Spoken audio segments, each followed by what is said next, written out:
Welcome to the weirdest sound to have to track down in a building. Went through multiple suites, climbed up on the roof. It's only because I heard the water going down the drain pipes, down the what's called the vent stack, that I found out that it's this goofy toilet and this fill valve just doing weird stuff. So that means that puppy needs an outright replacement of the fill assembly, because it is definitely overflowing.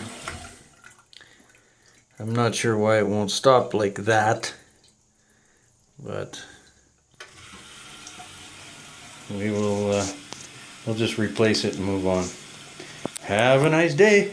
This is Don Moody of HandymanReality.com.